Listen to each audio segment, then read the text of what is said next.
Hello guys, welcome back to my channel Ayush daily blog থেকে তোমাদের সবাইকে অনেক অনেক স্বাগত, শুভেচ্ছা, অভিনন্দন জানিয়ে শুরু করছি আজকে আমাদের ব্লগ। তো বন্ধুরা, তোমরা দেখতে পাচ্ছ যে আজকে আমি একটা মণ্ডপে এসেছি। এটা কিসের মণ্ডপ, এখানে কোন ঠাকুর পুজো হচ্ছে সেটা তোমাদের সাথে পুরোটা শেয়ার করব। তা বন্ধুরা, তোমরা প্রথম থেকে শেষ পর্যন্ত পুরো ভিডিওটা দেখতে থাকো। আর আমাদের ভিডিওটা যদি ভালো লেগে থাকে তাহলে অবশ্যই আমাদের চ্যানেলটিকে একটু সাবস্ক্রাইব লাইক করে দেবে। আর তো বন্ধুরা, তোমাদেরকে প্রথমেই বলে রাখি যে ভিডিওটা আমার ছাড়তে একটু দেরি হয়ে গেছে, সময়ের অভাবের জন্য আমি ভিডিওটা পোস্ট করতে একটু দেরি হলো।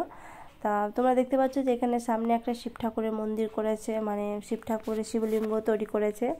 আর এখানে প্রত্যেকটা জিনিস তোমরা যেটা দেখতে পাচ্ছ যে বাঁশের তৈরি, ছোট ছোট বাঁশগুলাকে কেটে ছোট ছোট মানে বিভিন্ন রকমের জিনিস তৈরি করেছে। কোথাও ঝুড়ি করেছে, কোথাও কুলো করেছে, কোথাও মাথার টুপি করেছে, পুতুল করেছে। হ্যাঁ, মানে পুতুলগুলো এমনভাবে সাজিয়েছে দেখে মনে হচ্ছে যেন কেউ বুঝতে পারবে না যে কাঠের। হ্যাঁ, কাঠের বা বাঁশের তৈরি। বাঁশগুলোকে নিয়ে এসে ছিলে ছিলে বাঁশ দিয়ে তৈরি করেছে। এখানে যেমন তৈরি করেছে তোমরা এখানে দেখতে পাচ্ছ, টুপি করেছে, পুরোটাই তোমার মানে বাঁশ দিয়ে কেটে কেটে তৈরি করেছে। তা ভিডিওটা মানে মণ্ডপে ঢোকার আগে আমার খুবই ভালো লেগেছিলো, তার জন্য আমি অবশ্যই ভিডিও করে তোমাদের শেয়ার করলাম যাতে তোমরা দেখো। এখানে একটা গণেশ ঠাকুর তৈরি করেছে, গণেশ ঠাকুরটা এত সুন্দর করেছে মানে কি বলবো, মানে বলার নাই। যে বা যারা ঠাকুরটা মণ্ডপগুলো তৈরি করেছেন সত্যি মানে খুবই সুন্দর করেছেন। তোমরা দেখতে পাচ্ছ ওপরে যে সিনারি করে করেছে, ওপরে একটা মা দুর্গার ছবি দিয়েছে। মা দুর্গার সাথে যারা যারা থাকে, লক্ষ্মী, সরস্বতী, গণেশ, কার্তিক, প্রত্যেকটা মানে প্রত্যেকজনেরই ছবি দিয়েছে।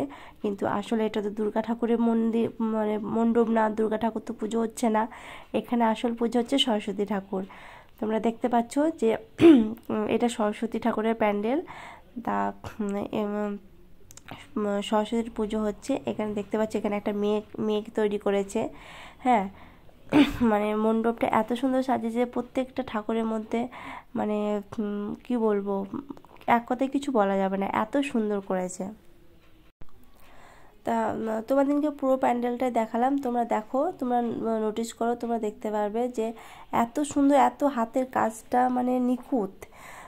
যিনি বা যারা করেছেন হাতের কাজটা এত নিখুঁত, এত সুন্দর।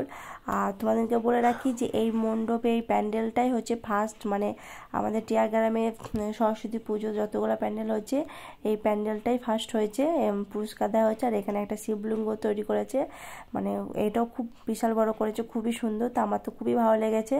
তা বন্ধুরা, তোমাদের ভিডিওটি দেখে কেমন লাগলো অবশ্যই আমাকে জানাবে।